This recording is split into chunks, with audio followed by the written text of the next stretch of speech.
میرا نام ہے علی عمران. علی عمران MSCD آکسن.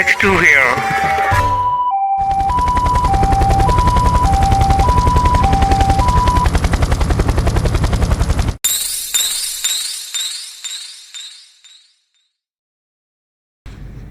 عمران خچر دوڑاتا ہوا تیزی سے باٹی پاڑا کی طرف بڑھا جا رہا تھا. اس نے مارسیلا سے رستہ اور باٹی پاڑا پہاڑی کے بارے میں معلومات حاصل کر لی تھی، اسی لیے وہ اتنے اطمینان سے آگے بڑھا تھا جیسے یہ سارے رستے اس کے دیکھے ہوئے ہوں. پھر تقریباً آدھے گھنٹے تک اونچی نیچی پہاڑیوں پر سفر کرتا ہوا وہ ایک اونچی پہاڑی کے دامن میں پہنچ گیا. اس پہاڑی کے نیچے موجود ایک پرانا اور ٹوٹا ہوا لکڑی کا پل ہی باٹی پاڑا کی خاص نشانی تھی. قدیم زمانے میں شاید یہ پل بنایا گیا تھا جو اب ٹوٹ چکا تھا، لیکن اس کے بقایا جات حصے اس کی موجودگی کو ابھی تک ظاہر کر رہے تھے. تو اس پہاڑی پر ہے وہ ہیڈ کوارٹر، اور اسی پہاڑی سے کریما کو 0 میٹل ملی ہے.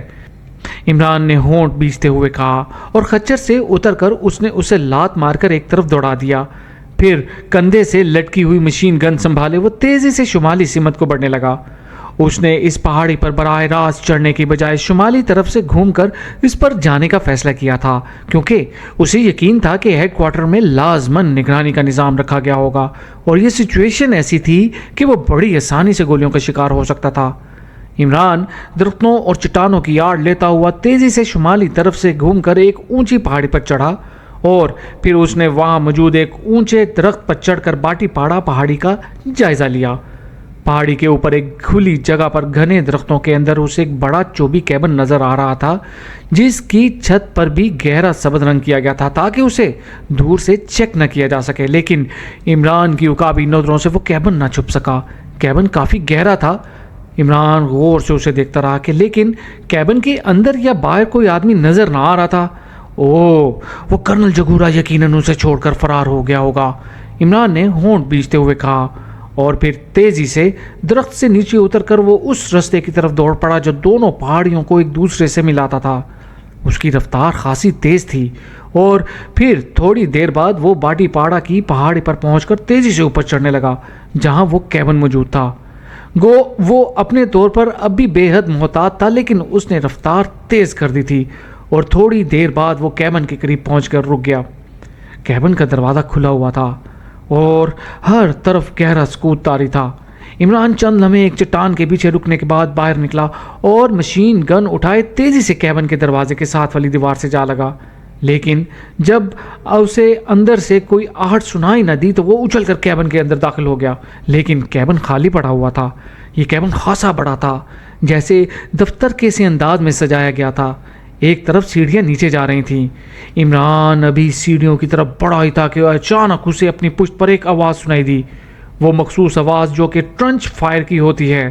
اور عمران بجلی کسی تیزی سے مڑا، اور پھر اس نے اس پہاڑی سے جہاں سے وہ گزر کر آیا تھا ایک شعلہ سا نکل کر آسمان کی طرف بلند ہوتے ہوئے دیکھا، اور اس کے ساتھ ہی ساری بات اس کی سمجھ میں آ گئی.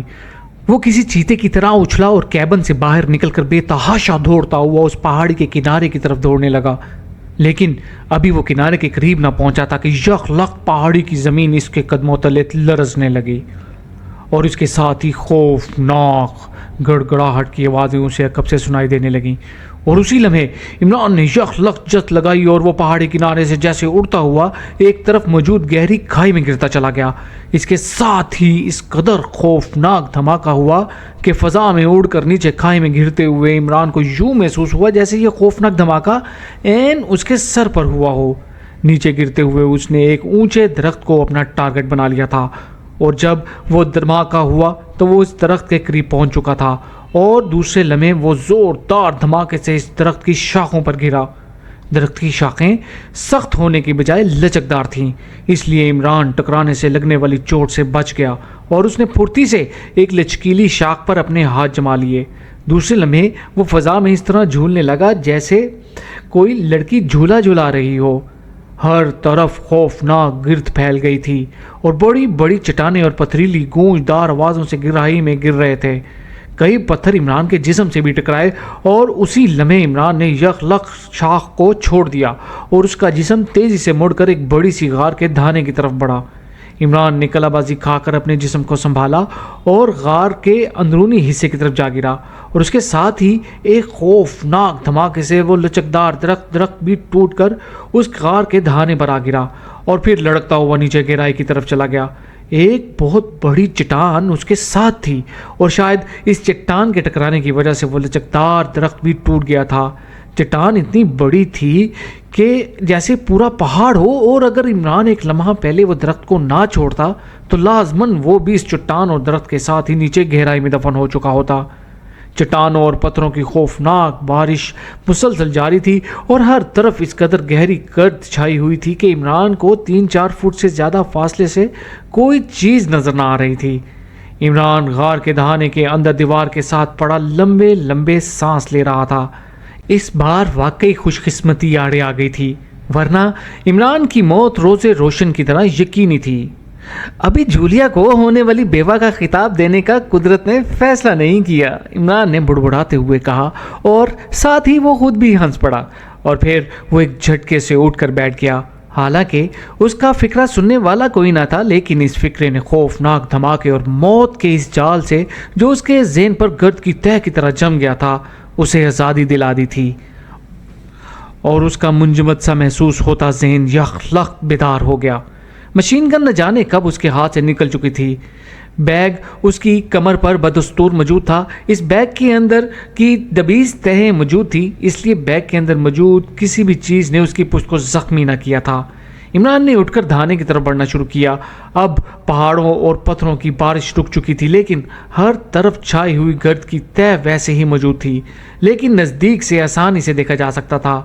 عمران باہر نکل کر چٹانوں کو پکڑتا ہوا اوپر چڑھنے لگا، اور پھر تقریباً 10 منٹ کی کوششوں کے بعد وہ اوپر پہنچنے میں کامیاب ہوا تو گرد خاصی حد تک بیٹھ چکی تھی، اور عمران یہ دیکھ کر واقعی حیران رہ گیا کہ باٹی پاڑا کی پوری پہاڑی نہ صرف اپنی جگہ سے غائب تھی بلکہ وہاں اب گہری کھائی بن چکی تھی جس کی سطح گرد کی تہ کی وجہ سے اندھیرے میں ڈوبی ہوئی تھی۔ تو ہیڈ کوارٹر کے ساتھ پوری پہاڑی ہی غائب کر دی ہے، تو کریمہ نہیں چاہتا کوئی اور یہاں سے زیرو میٹل تلاش کر سکے، عمران نے بڑبڑاتے ہوئے کہا، اور پھر ادھر ادھر دیکھنے لگا۔ اسے اب اس آدمی کی تلاش تھی جس نے ٹرنچ فائر کیا تھا۔ عمران چند لمحے وہیں دبکا اس جگہ کا اندازہ کرتا رہا اور پھر جھاڑیوں کی آڑ لیتا ہوا تیزی سے آگے بڑھنے لگا، لیکن اس جگہ پہنچنے کے بعد بھی جہاں اس کے اندازے کے مطابق اس آدمی کو موجود ہونا چاہیے تھا وہاں کوئی آدمی موجود نہ تھا۔ عمران نے بیگ میں سے ریوالور نکال کر ہاتھ میں لے لیا تھا اور پھر وہ آہستہ آہستہ آگے بڑھتا گیا۔ ابھی وہ تھوڑا ہی آگے بڑھا تھا کہ اچانک اس نے چٹان کے پیچھے بیٹھے ہوئے اس آدمی کو دیکھ لیا۔ اس آدمی کی پشت عمران کی طرف تھی اور رخ اس طرف کو تھا جدھر سے عمران آیا تھا۔ مشین گن اس آدمی کے ہاتھ میں تھی اور اس نے اپنی پشت پر ایک بڑا سا تھیلا لاد رکھا تھا۔ تو تم اب میرے ساتھیوں کا انتظار پہ بیٹھے ہو، عمران نے بڑبڑاتے ہوئے کہا، اور پھر بلی کی طرح دبے پاؤں اس کی طرف بڑھنے لگا۔ وہ آدمی بڑے اطمینان سے بیٹھا ہوا تھا۔ خبردار، ہاتھ اٹھا دو، عمران نے اس کی پشت پر پہنچتے ہی کڑکدار لہجے میں کہا، اور وہ آدمی اس بری طرح اچھل کر مڑا کہ چاروں شانے وہیں گر گیا۔ مشین گن اس کے ہاتھ سے نکل کر ایک طرف گر گئی تھی۔ عمران نے جھپٹ کر مشین گن اٹھا لی۔